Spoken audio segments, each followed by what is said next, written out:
Morning. Morning. How are you? Very good.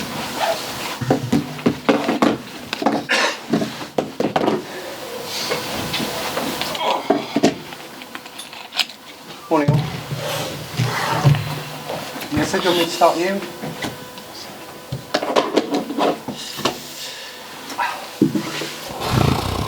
Okay, we'll come to Melissa from Sky to start. Mikel Ramsdale has committed his long-term future to the club. Can we expect Xhaka and Odegaard to follow suit?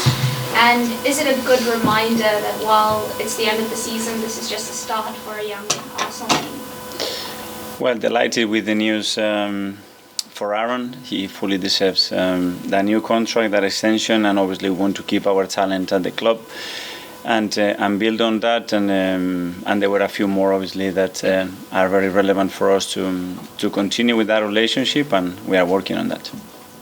Can you give us an update on Zinchenko and Martinelli, please? They are both out for the rest of the season. So how long will their recovery process take? Any idea? Different. Gavi is a pretty nasty injury. We need to assess in next week how long he will be out for, but he will be at least weeks. And with Alex, it's a calf issue, and he won't be available to play the next few games. What's the reaction been like throughout the squad to the defeat against Brighton?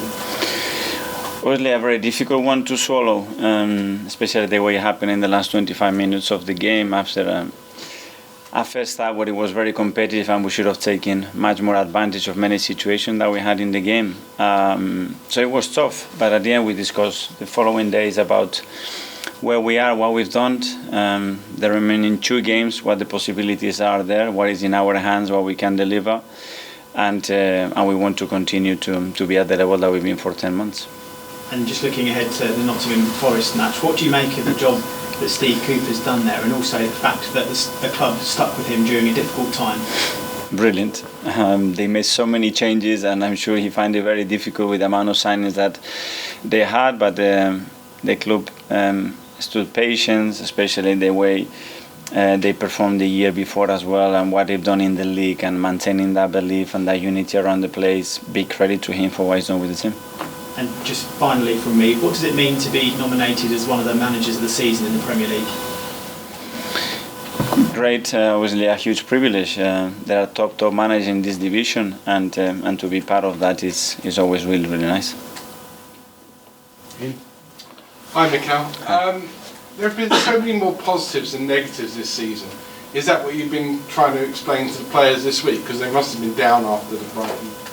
Just try to paint the picture, and we can look at the picture with a really narrow and thin vision, or we can have perspective of where we were, where we are today, and what we've done. But we cannot lose as well sight of what happens in certain moments that probably we weren't at our best or at the level required to be the champions, or be in a better position that we are today, and we have to acknowledge that as well. But obviously the team, the players, everybody around the club deserves huge credit for how far we've come in the season. But don't forget that there's still 2 very important games to play for us.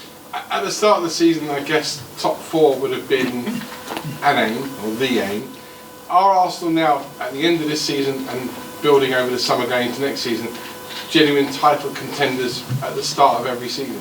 We have shown this season, and we are still there. 2 games to go, we can still be champions against probably the best team in the history of the Premier League for 10 months. And we are still there. 2 games to go, we are still there, and we're not going to bottle that, that's for sure. What happens next season, it will depend a lot in what we do, how we evolve, and how we start. But that prediction is very difficult to do today. You mentioned there that you think Manchester City are the best team in the history of the Premier League. Do they need to go on and compete for treble to prove that? I said arguably that they are. And where they are competing in the competition, what they did the other day in the Champions League semi-final. But as well, it shows the level of this league. That team has the capacity to win 105 points, 110 points if they want. They haven't done that this season because of the level of that league. And we've been there with them toe-to-toe for 10 months. And finally, the the signing of Aaron Ramsdale, the new contract for Aaron, and you have other young players that you're hoping to tie down to new deals like Xhaka and Saliba, etc. Added to what you may or may not bring in the summer, are you hoping that going forward this squad, which is the youngest squad in the Premier League this season, will grow together and have that kind of identity that great teams have over 4 or 5 years together, working up to possibly a Premier League title? Yeah, we have built that core and that foundation, and it's a lot of quality, a lot of youth, a lot of enthusiasm, but as well surrounded by a lot of good people with the right experience, with a lot of leadership around them. And we have to continue to do that because the demands, the expectations, the challenges next season will be even higher. So we cannot get confused of what we are today and have a lot of clarity how we're going to get what we want in the next seasons. Thanks, Mikel. Mikel, a big thing speaking to the players this season is how they used the pain from last season on missing out as the Champions League as motivation. Do you intend to maybe you do the same for next season, to use the pain from this as motivation to go again from the top? I don't know what pain. Depends what the pain is. Is a lot of moments to be extremely pleased with what we've done. Let's see where we finish in the next 2 games. Pain is part of football. When you don't win, when you don't perform at your level, it has to hurt, and it has to hurt the right way, and you have to use that pain to become better and to find answers and solutions to things that can make you win more. And this is what we are trying to do every single day. And the recruitment's been so good over the past few years, but how much harder would it be when you're now shopping in that market for a team that's trying to win the title? When you get closer to the top, then the margins are smaller, you know, and what it makes you win or lose, it's minimal and it changes. It's a penalty that goes in or out, and then the season changes in that moment. Having 3-4 injuries or having a full squad in the key moments defines the season. So what we have ahead of us the next summer is extremely important, and we have to absolutely nail it. And can I ask about, granted there's a lot of reports, speculation about his future, given everything he's been through at this club for 7 years, how important is that there's clarity before that last game at Wolves, so people know that if he's here or not and they can give him the send-off that he probably deserves? The clarity is there. He's a player that has played, I think, every minute since I've been the manager. He's an incredible respected figure at the club. He has a great story around him with what he has achieved at the club in going through very tough moments, and is a key and very important part of us, and whatever happens is something that we'll discuss, certainly not now. Hi Mikel, you've spoken before about the extra demands that being in the Champions League next season will place on your team. Do you think as it stands, your squad is capable of competing both at the top level of the Premier League and also competing in the way you said that they have to compete for the Champions League, or do you think you need to add more depth? Today?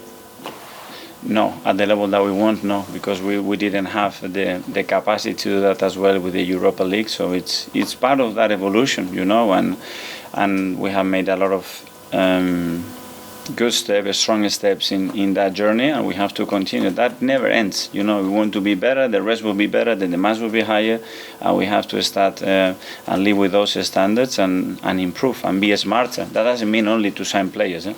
Is to improve our players, and there are players that we haven't have the best out of them this season, and this is our job to improve them, because there are a few players they haven't had the minutes or the performances, and we have to seek as well for those players to give us a different edge. It's not only about signing players, it's about resources, staff, and improving certain things that can be done better or more efficiently or smarter. And just on Saliba, I know there's no new updates on his contract, but he'll have 1 year left in his deal going into this summer. Are you willing to risk going into the final year of his contract, or would you like to try and get it done this summer? Do you feel you have to get it done this summer? We are trying, we are having conversations, and we are trying to maintain, obviously, the talent that we have at the club, as I said before, but yeah, things take time, you have to agree, there are different parties involved, and I think everybody's intention is the same, and hopefully we'll find the right solution. In recent weeks you've spoken a lot about levels, and I was just wondering, how do you go about balancing, trying to increase those levels without losing the kind of foundations that you've spoken about, that you've built over the past couple of seasons? Sorry, what are you referring to? So playing levels you've mentioned in recent weeks, and you said you wanted to increase those going into next season. How do you go about increasing those but not losing, I guess, the hard work that some of these players and yourself have done in recent seasons? No, he's continued to do the 80% of the things that we do really, really well, and just trying to win margins and finding improvements and ways to be better in other areas. Whether it's improving players, whether it is improving processes, improving with recruitment. Obviously, we have certain margins there that for sure are very important for us to get to another level. Okay, that's the end of the live. We do a split now for the 10:30.